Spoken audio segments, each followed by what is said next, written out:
সাবেক সংসদ সদস্য জাতীয় দলের ক্রিকেটার সাকিব আল হাসানের বিরুদ্ধে হত্যা মামলা হয়েছে।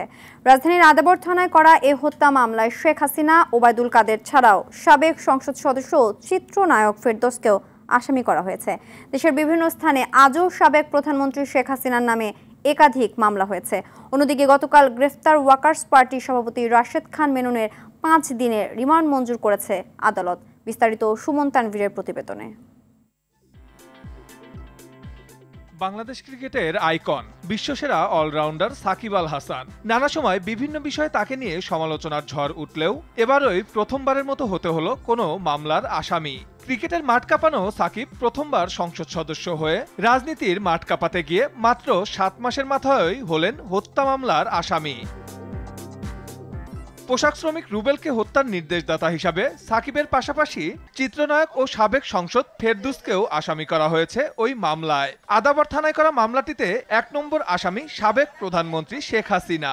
একই থানায় অন্য একটি হত্যা মামলায় আসামি করা হয়েছে আলোচিত এস আলম গ্রুপের চেয়ারম্যান মোহাম্মদ সাইফুল আলম ও তার 2 ছেলেকে। সাভারেও কলেজ শিক্ষার্থী মোহাম্মদ আব্দুল আহাদ সৈকত নিহতের ঘটনায় শেখ হাসিনাকে প্রধান আসামি করে 128 জনের বিরুদ্ধে মামলা হয়েছে। এই বিএনপি জামাত।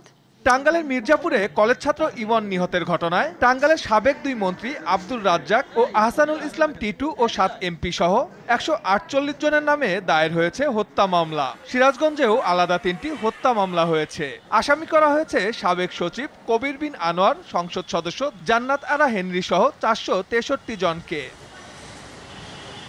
এদিকে গতকাল রাজধানী নিউ মার্কেটে ব্যবসায়ী আব্দুল অদুদ হত্যা মামলায় গ্রেপ্তার ওয়ার্কার্স পার্টির সভাপতি ও সাবেক মন্ত্রী রাশেদ খান মেননের 5 দিনের রিমান্ডের আদেশ দিয়েছেন আদালত। দুপুরে আদালতে হাজির করে 10 দিনের রিমান্ড আবেদন করে তদন্তকারী কর্মকর্তা। শুনানি শেষে আদালত 5 দিনের রিমান্ডের অনুমতি দেন।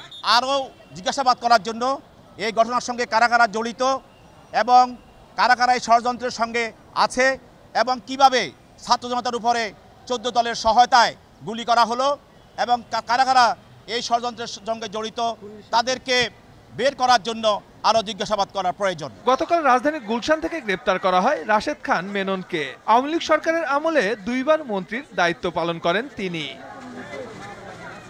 সুমন তানভীর, RTV, ঢাকা।